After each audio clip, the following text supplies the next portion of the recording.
semua, selamat kembali ke online classroom Cikgu Tio. Dalam video ini kita akan tengok bahagian kedua untuk tajuk 2.3 iaitu interaksi antara organisma. Sebenarnya kita ada 3 jenis interaksi antara organisma. Apa dia? Iaitu simbiosis, mangsa-pemangsa dan juga persaingan. Untuk simbiosis pula, kita ada lagi 3 kategori iaitu mutualisme, komensalisme dan parasitisme. Banyaknya Cikgu Tio.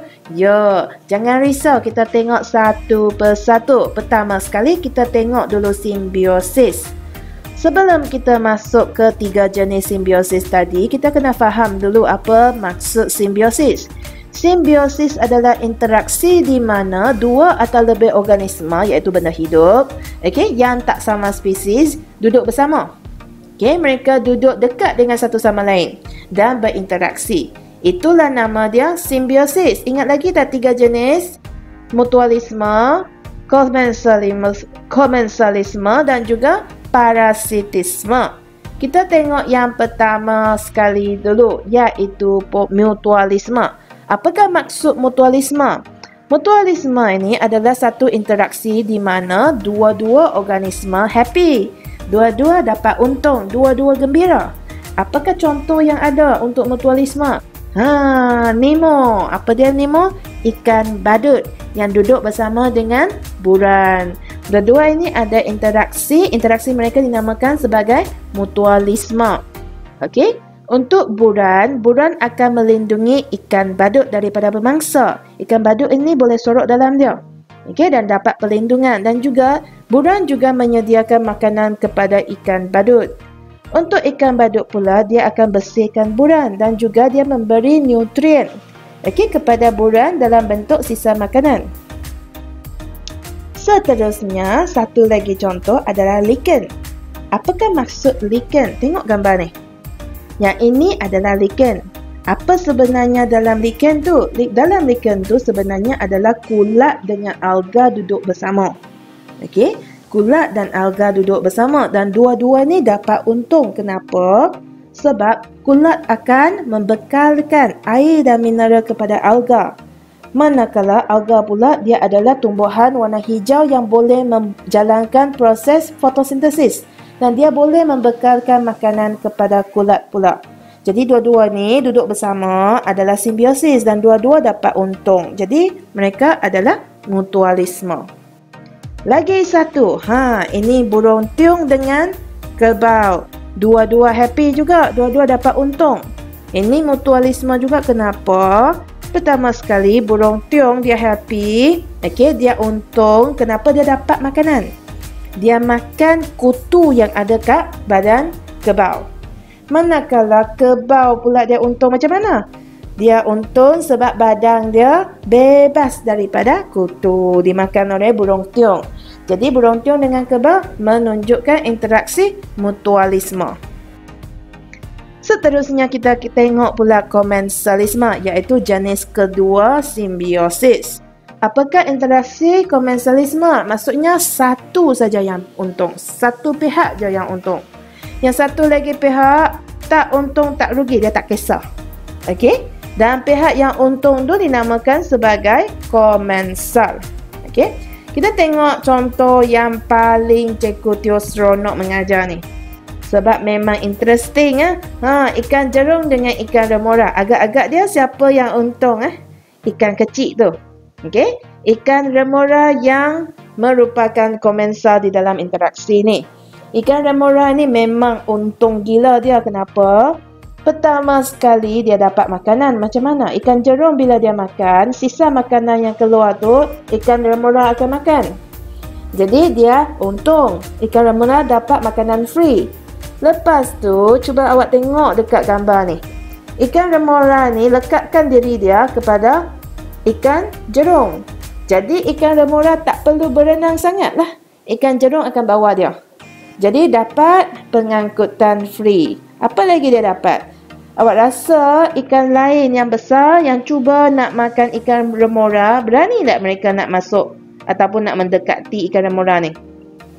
Mesti tak berani. Sebab apa? Sebab ada Ikan jerung. Jadi ikan bermora dapat perlindungan juga, dapat bodyguard free. Syok kan? Macam mana pula dengan ikan jerung? Dia tak kisah. Dia tak untung dan dia tak rugi. Sebab ikan jerung dalam interaksi ini adalah perumah. Seterusnya, satu lagi contoh adalah paku pakis langsui ni. Dia adalah komensa sebenarnya. Paku pakis ini dia akan tumbuh di celah-celah pokok. Okey, kenapa? Untuk dapat cahaya matahari. Kalau tak, sebab dia pendek, dia kat lantai, kat bawah, kat tanah, dia tak dapat cahaya matahari. Sebab gelap, dihalang oleh pokok besar yang lain. Jadi dia akan tumbuh di celah-celah pokok yang besar atau tinggi. Jadi dialah yang merupakan komensa. Untuk pokok, dia perumah saja. Dia tak kisah pun ada tak paku pakis tu. Sebab dia tak untung dan dia tak rugi. So, ini adalah interaksi komensalisme, di mana satu untung dan satu lagi tak kisah. Dia tak untung dan tak rugi. Seterusnya, jenis ketiga. Jenis ketiga ni dinamakan sebagai parasitisme. Apa dia parasitisme? Sebenarnya satu saja yang untung. Yang untung tu nama dia parasit. Yang satu lagi malangnya rugi. Yang rugi tu nama dia perumah. Contoh. Apa ni? Ini sebenarnya ialah cacing pita. Okey? Cacing pita merupakan parasit. Maksudnya cacing pita adalah pihak yang untung. Kenapa? Dia serap nutrien. Tahu tak cacing pita ni duduk di mana? Dia duduk di dalam usus manusia. Jadi usus manusia lah yang menjadi perumah. Kita yang rugi. Kenapa? Makanan yang kita makan tu, nutrien diserap atau dicuri oleh cacing pita. Jadi ini adalah parasitisme. Lagi satu contoh, kutu. Kita jumpa kutu di mana? Dekat badan haiwan. Contohnya monyet, kucing ataupun setengah orang kat rambut dia ada kutu.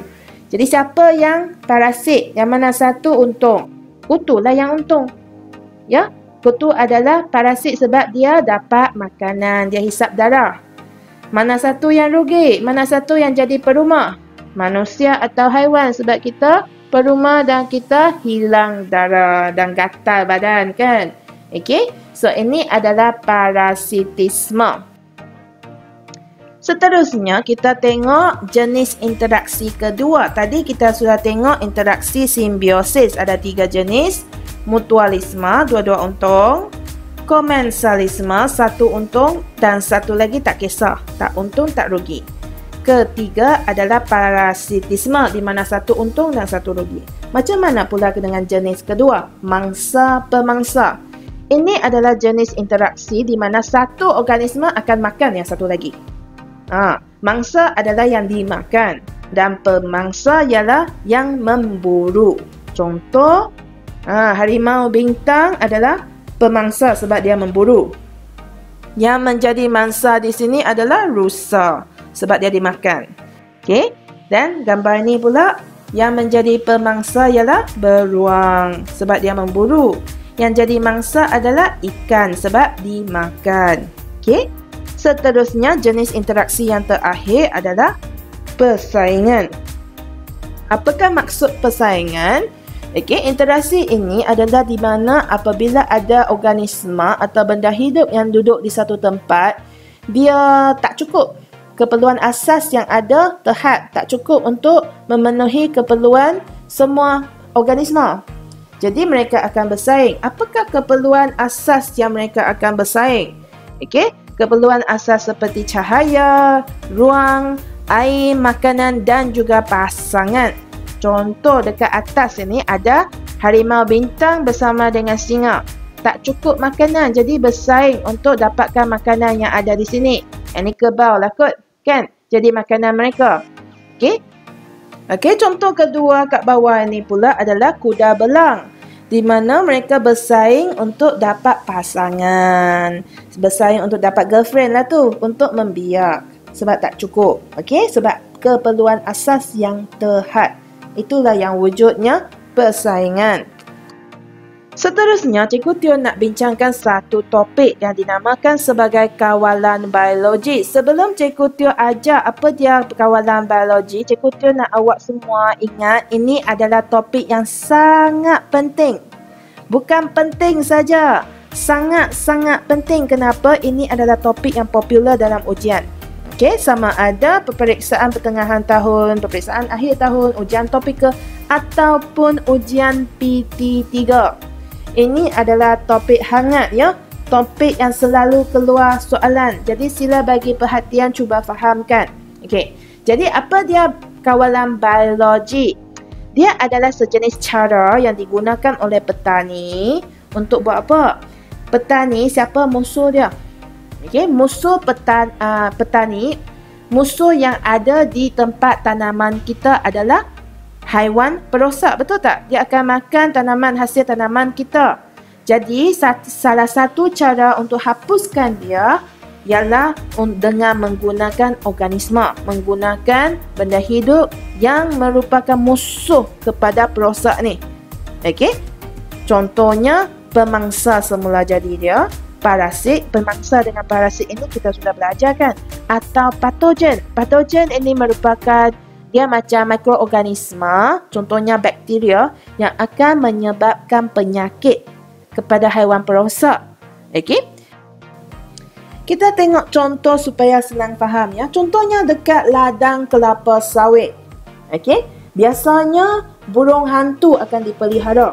Kenapa? Sebab burung hantu makan tikus dan dia boleh mengawal populasi tikus. Seterusnya kita tengok lagi satu contoh. Bacillus thuringiensis ni. Apa benda ni, susahnya nak sebut. Dia sebenarnya merupakan sejenis bakteria. Okey, bakteria ni dia akan hasilkan protein yang akan bertoksik kepada kumbang tanduk ataupun serangga perosak. Tapi dia adalah selamat untuk manusia. Jadi, dia digunakan untuk mengawal serangga perosak. Contohnya kumbang tanduk lah. Yang kita tak suka sebab dia akan rosakkan hasil tanaman kita seperti di ladang kelapa sawit. Seterusnya, kumbang kura-kura juga boleh digunakan untuk makan afid. Afid ini juga merupakan perosak tanaman. Dan akhir sekali, dekat sawah padi, kadang-kadang kita boleh nampak ada itik. Kenapa? Sebab itik ini, dia boleh makan siput dan serangga yang juga merupakan perosak. Okey? Jadi kawalan biologi ini bagus ke tak bagus? Bagus, dia banyak kebaikan. Jom kita tengok apa kebaikan dia. Pertama sekali, dia mesra alam sebab kita tak guna pestisid atau bahan kimia. Apa maksud pestisid? Racun serangga. Okey, racun serangga. Dan kawalan biologi juga merupakan kaedah yang lebih murah dan tidak menjejaskan kesihatan manusia sebab dia selamat. Okey. Tapi ada juga kekurangan dia. Okey, kawalan biologi ada juga kelemahan. Apa dia? Yang pertama sekali, dia ambil masa yang lama untuk tunjuk kesan. Contohnya dekat sawah padi, kalau kita guna racun serangga, cepat kita boleh hapuskan semua perosakan. Tapi kalau kita guna itik, berapa lama dia perlu untuk makan semua perosak tu? Kan? So perlu masa yang lebih lama. Itu kekurangan dia. Satu lagi, keseimbangan ekosistem mungkin juga terganggu sebab kita memperkenalkan spesies yang baru ke dalam ekosistem tersebut. Sekali lagi, Cikgu Teo nak ingatkan, kawalan biologi ini penting ya. Sila fahamkan. Apakah maksud kawalan biologi? Apakah contoh yang ada? Kebaikan dan kekurangan. Kena ingat tau. Okey? Jadi itu sahaja daripada Cikgu Teo dalam video ini. Kita jumpa lagi di video yang seterusnya. Bye! Kalau awak telah belajar sesuatu yang baru hari ini, jangan lupa untuk like dan subscribe ya.